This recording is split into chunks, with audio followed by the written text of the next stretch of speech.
All right, welcome back to the Zach Nichols podcast. I want a big welcome for Pierre, Sean, P. Diddy Combs. Let me get a round of applause. Why Pierre, Sean Combs. Why are you welcoming me today specially?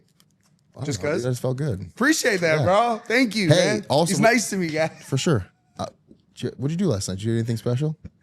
Did I do anything special? I might have done something wholesome. I might have done something debauchery. I'll let you think for yourself. Oh, I was just wondering. Oh yeah, Didn't know if you had big plans last night. You're out late. I was out late. I went to bed. I didn't get to bed till 9:30. Mm-hmm. Well, that's late for you, dude. man. Hour and a half, almost 2 hours past my bedtime. Well, I definitely had big plans because some of the things that my plans were big. I'll just leave it at that. Again, America's third worst Catholic on the couch. Bigger today. is better, bro. Bigger is better. Third worst Catholic. Is bigger always better? No. You can't think, yeah. No, it's not. That's from personal experience. Speaking of that, I did have a personal experience most recently where bigger was not better. Now, for the record, we've talked many times. What was his name? No. What was his name? Listen, we've talked many times about the difference between being big and being out of shape on an athletic way. You could be big and still be super athletic. I am not that right now. And I found this out at Yellowstone. Oh, yeah. Tell him about that monstrous hike you went on. I'm not the biggest hiker, but I was like, I'm an athlete. I can handle it. And I did athletic and being in shape are two different things, but go ahead. Sure. No, there's a little about mile and a half hike, and I'll do that. I said, okay, guys, I'll do it. A mile and a half now. There's some ups and there's some downs. High elevation, high decline. But I'll tell you what. Elevation will get you. Right, Laurel? Got me. All I can think of is how delusional some people are when they think that they can do the challenge. Because I know I couldn't do it, but that really made me know, like, oh, you guys are really, really different. Oh, hiking a mile and a half? Yeah. Mile and a half hike. Well, it got me. That's like getting knocked out in the first 3 seconds of a boxing match. Like, I could do this. You get knocked out 3 seconds.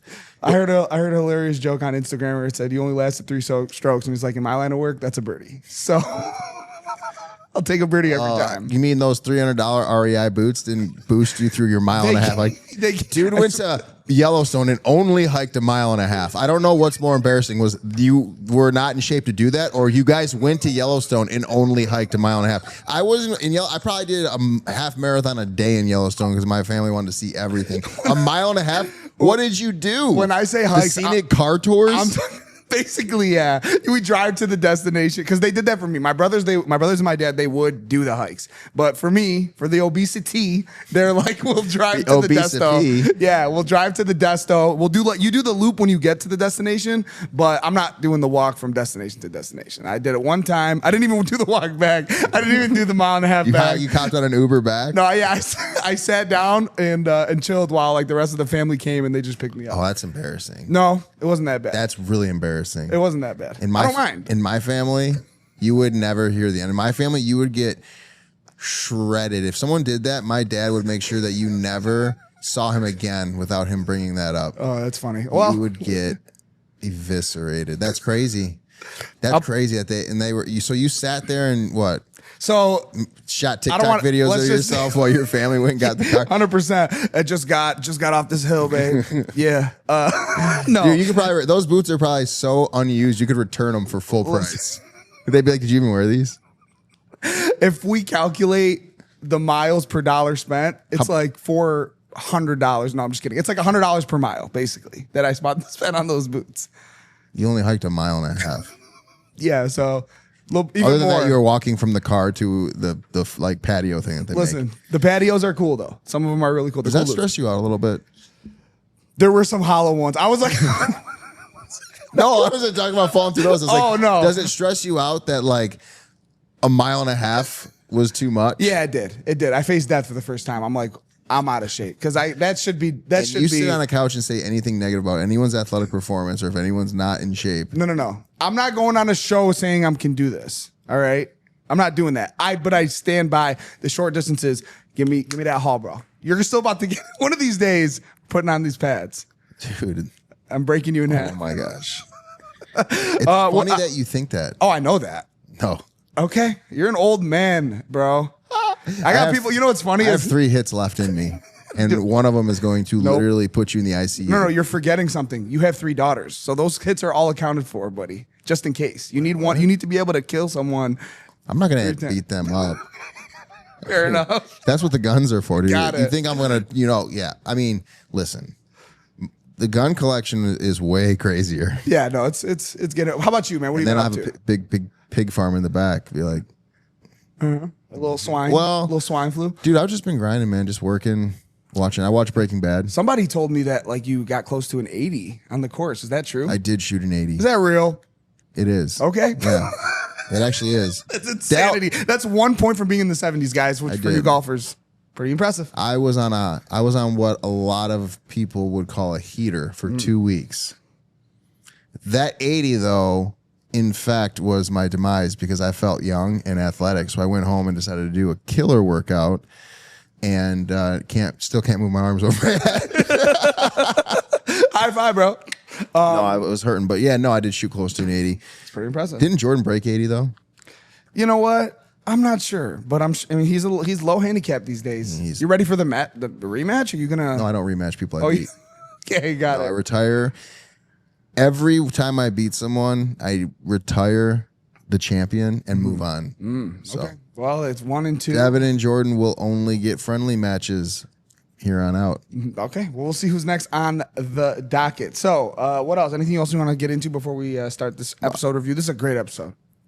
Oh, dude, it pales in comparison to the 2 coming up. Oh, really? Oh, yeah. See, I was kind of under the impression that this might have been a low voltage episode. Not for me, bro. This was It's not. I'm just telling you the rest of this season is pretty freaking great. Yeah. Like, this season is great in general, but the rest of it is pretty freaking electric. Okay. I'm excited to see because to me, I felt it level up in this episode for a couple of reasons. So we come back from the Adam and CT elimination to find Mandy straddling Paula. They're talking with Tyler. They're wondering about, should Paula bang Mike? Should Paula bang Mike?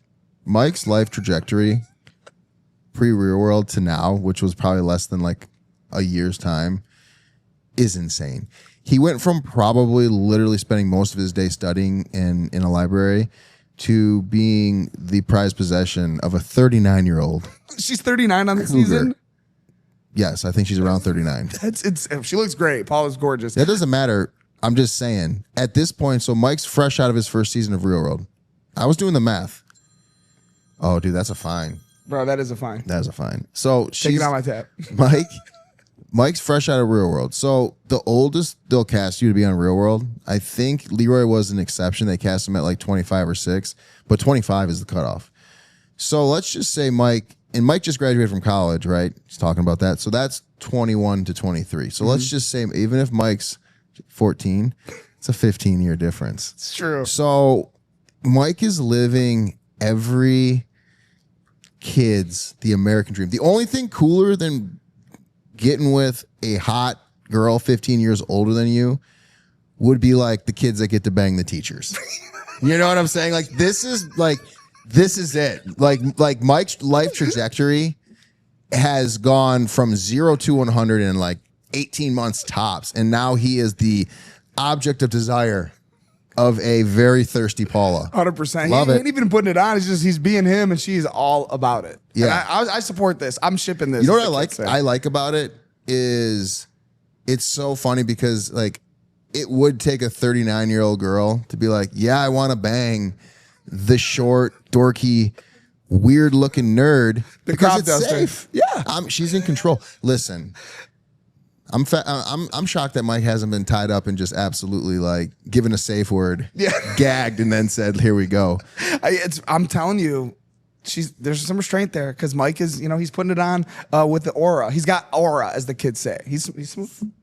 You know, this is like a perfect example of like 21 Jump Street where they go back to high school and they think they're going to get all the chicks, but the nerds get the chicks. We're seeing this in real time in 2011 when this was filmed. Yeah, Johnny calls her an old lady in this episode. That's what I'm saying. Like, Paula's from... But were they on the same Real World?